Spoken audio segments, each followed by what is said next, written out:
মঙ্গলে শিবে সর্বার্থ সাধিকে শরণ্যে ত্র্যম্বকে গৌরী নারায়ণী নমস্তুতে। সৃষ্টিস্থিতি বিনাশানাং শক্তিভূতে সনাতনী গুণাশ্রয় গুণময়ে নারায়ণী নমস্তুতে। জয় বড় মায়ের জয়, জয় মহাদেবী মহামায়ের জয়। প্রত্যেকের জীবন সুন্দর হোক, আনন্দময় হোক, প্রত্যেকে সুস্থ থাকুন, আনন্দে থাকুন এবং প্রত্যেকটি ফ্যামিলি দুধ ভাতে থাকুন। শ্রী শ্রী পদ্মাবতী মায়ের কাছে এই প্রার্থনা করি। আজ আরেকটি বিশেষ বিষয় নিয়ে আপনাদের সামনে উপস্থিত হয়েছি। জ্যোতিষ আচার্য পরিতোষ দে চ্যানেলে আমি পরিতোষ দে। প্রত্যেককে আমার এই চ্যানেলে স্বাগত জানাই। ব্যাপারটা হচ্ছে যে এই যে বৈশাখ মাস থেকে যে একটা বছর শুরু হচ্ছে, বাংলা বছর, সেই বাংলা বছর কেমন যাবে আমি জানি। অনেকেই যান যে প্রথম দিন পুজো দিতে, এবং যারা বলতে পারেন, গণনা করতে পারেন, তাদের কাছে অনেকেই যান, ঠিক আছে, সেটা আমার কাছেও আসে।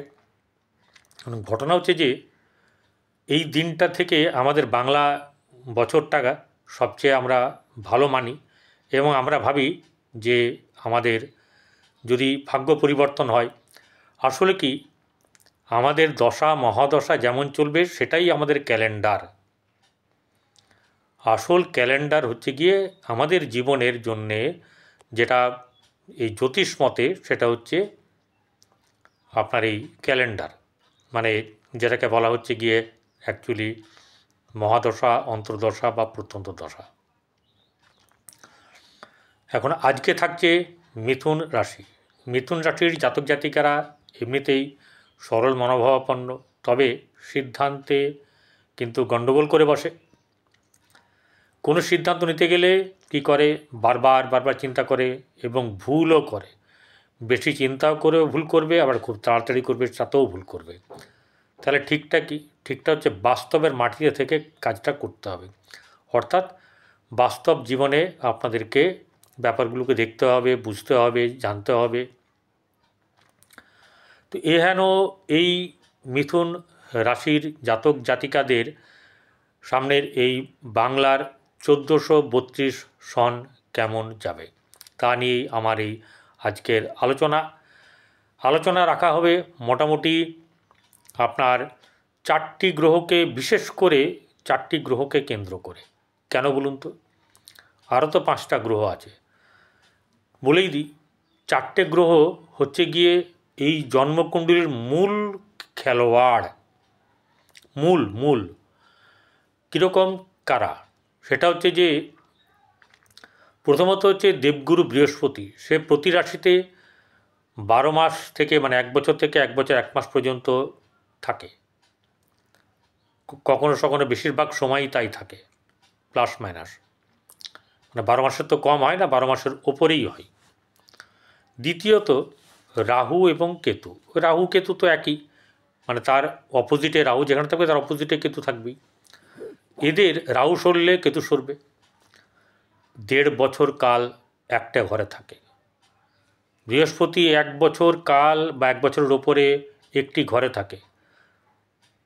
তাহলে কি এমনি একটা বছর, ধরুন রবি 30 দিন থাকে একটা ঘরে, 1 ডিগ্রি করে প্রতিদিন বাড়ে। 2.25 দিন করে চন্দ্র থাকে, এরম করে 45 দিন আপনার মঙ্গল থাকে। বাদ বাকি সব এরকম করে বুধ শুক্র ওই মাঠের ভেতরেই। তাহলে এদেরকে নিয়ে অত চিন্তা নেই, ঘর বদলে যাবে। বক্রি হলে আলাদা ব্যাপার, বক্রি হলে সময় নেবে, যেমন শুক্র বক্রি হয়ে আছে। তো ঘটনা হচ্ছে যে রাহু এবং কেতু 1.5 বছর একটি ঘরে থাকবে। রাহু এক ঘরে, কেতু আরেক ঘরে, নড়বে না, চড়বে না, নক্ষত্র চেঞ্জ করবে। শনি আবার 2.5 বছর ধরে এক ঘরে থাকে। এই যে মীন রাশিতে গেছে, 2.5 বছর কাল একটি ঘরে থাকবে। তাহলে এদের পাওয়ার বেশি কিনা বলুন দেখিনি? এদের কার্যকালের ক্ষমতাও তো বেশি। এই কারণের জন্যে এই 4টি প্রধান গ্রহকে নিয়ে আজ আমার বিশ্লেষণ, কারণ ওগুলো তো মান্থলি থাকবে। এখন ঘটনা হচ্ছে যে এই 4টে গ্রহ আপনার রাশিতে কেমনভাবে আছে সেটা কিন্তু জানার, আপনি জানেন, আমি জানি না, কারণ আমি তো গোচর বিচার করছি, আমি কারোর জন্মকুণ্ডলী বিচার করছি না। তাহলে সেই জায়গা থেকে নিজেকে বুঝতে হবে যে আমার যে নিজের যে রাশিচক্র, সেখানে রাহু, কেতু, শনি এবং বৃহস্পতি কোথায় এবং কিভাবে আছে। যারা আমাকে এতদিন ধরে ভিডিও দেখে সাবস্ক্রাইব করে চলেছেন এবং লাইক শেয়ার করেছেন, তাদেরকে অসংখ্য অসংখ্য ধন্যবাদ।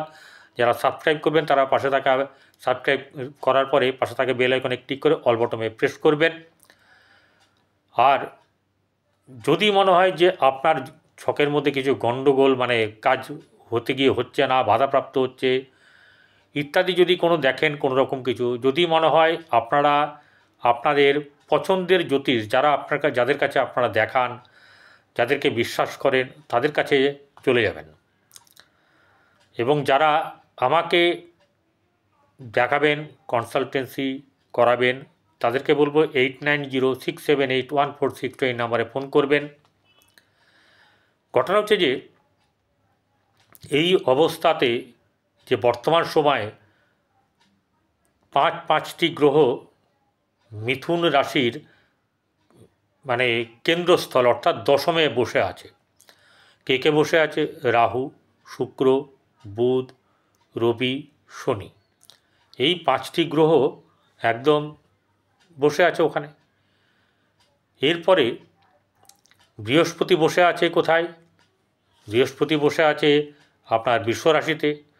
মঙ্গল কর্কটে নিচস্থ হয়ে গেছে।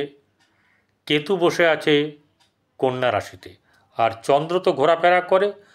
চন্দ্রের হচ্ছে এই আপনার মাস শুরু থেকে আরম্ভ করে যেগুলো আমি বলবো, সেটা হচ্ছে প্রথম হচ্ছে যে বৃহস্পতির কথা বলবো।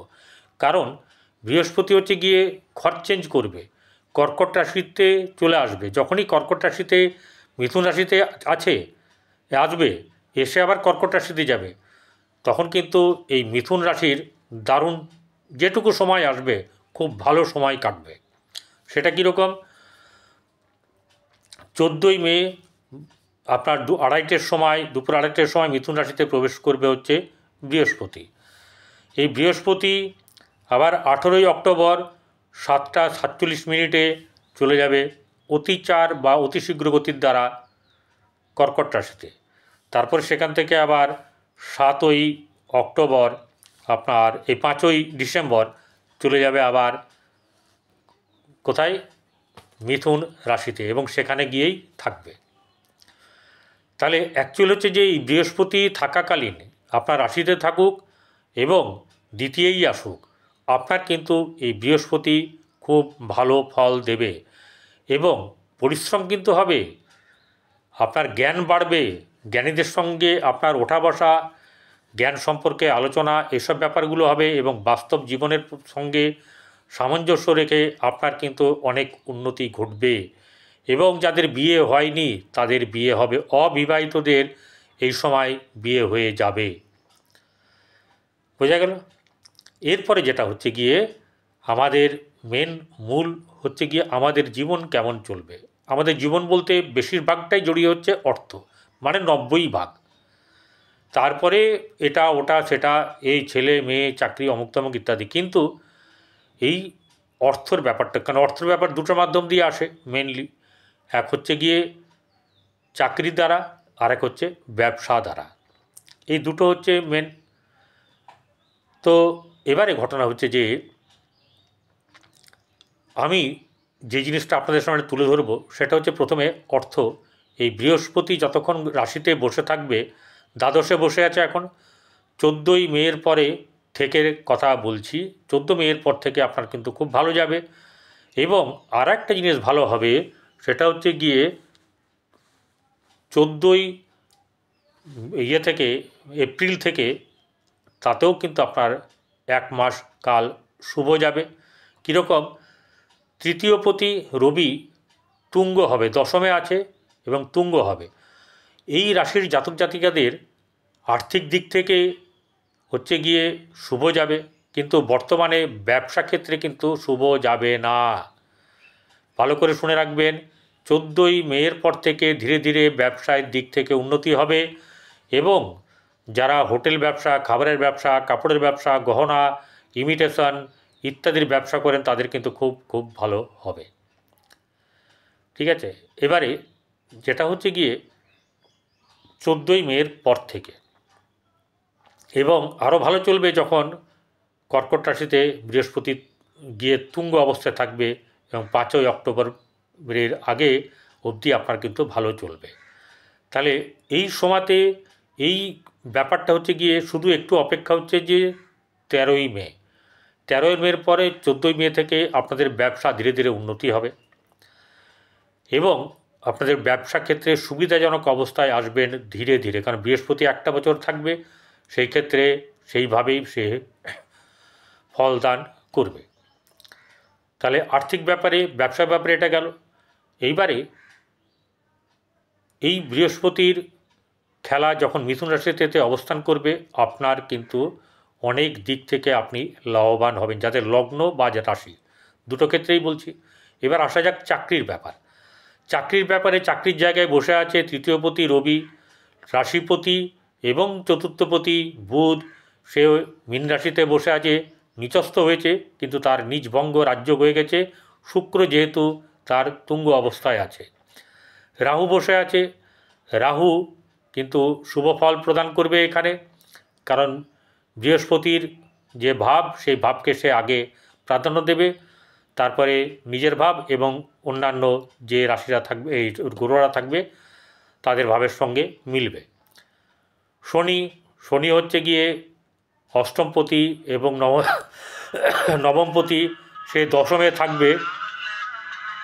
সেই দশমে থাকার পরে কি হবে, দশম জায়গাটা আপনার পক্ষে চাকরির ক্ষেত্রে কিন্তু খুব লাভবান হবেন আপনারা এই সময়তে, এবং যখন রবি তুঙ্গ হবে সেই সময়তেও আপনার কিন্তু ভালো হবে, এটা বলে রাখছি। এই সময়তে কিন্তু কোনো রকম অলসতাকে প্রশ্রয় দেবেন না, আর যেটা হচ্ছে যে পরিশ্রম কিন্তু করতে হবে, কারণ আপনারা, এটা আমার বলার কথা নয়, তবু বলছি যে পরিশ্রমের বিকল্প নেই, পরিশ্রম করতে হবে, কোনো রকম অলসতা করলে চলবে না, এই ব্যাপারগুলোকে খেয়াল রাখতে হবে।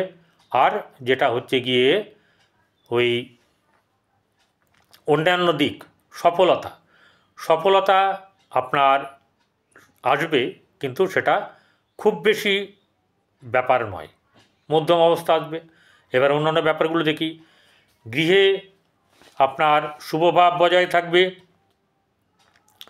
গৃহে নানা রকম ধরনের আনুষ্ঠানিক ব্যাপার বা সেই নিয়ে আলোচনা ইত্যাদি ব্যাপার হবে, ভাইদের সঙ্গে সম্পর্কর উন্নতি হবে, এবং ভাইদেরও কারোর না কারোর আপনার মানে আর্থিক দিক থেকে তারা সুপ্রতিষ্ঠিত বা লাভবান হবেন।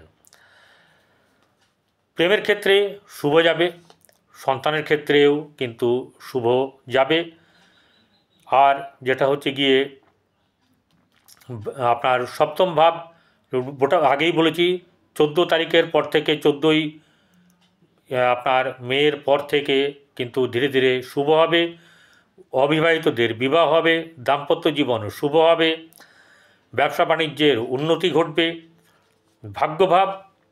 ভাগ্যভাব শুভ যাবে, তবে আপনার 18ই মেতে রাহু চলে আসবে হচ্ছে গিয়ে আপনার কুম্ভ রাশিতে, তখন ভাগ্যস্থানে রাহু থাকলে কিন্তু ঢেউয়ের মতন, মানে কখনো জোয়ার কখনো ভাটা, এরকম একটা ব্যাপার চলবে। তৃতীয় কেতু আসলে আপনার সাহসিকতার দিক থেকে বলুন বা অন্যান্য আপনার দিক থেকে লাভবান হবেন, কিন্তু কথা হচ্ছে যে আপনাকে কিন্তু সঠিক পথে চলতে হবে, আর আপনার কিন্তু তাতে ভালো হবে, আপনি লাভবান হবেন। তাহলে এখানে কি দাঁড়াচ্ছে, ভাগ্যভাবে রাহু, দশমভাবে শনি, তা রাহু এখানে শনিকে রিপ্রেজেন্ট করবে, এবং ভাগ্যকে সে কিন্তু মাঝে মধ্যে সহায়তা দেবে। চলে আসবো এবারে কর্মের জায়গায় সকলেই চলে যাবে এক সময়ে, তারপরে শনি থাকবে।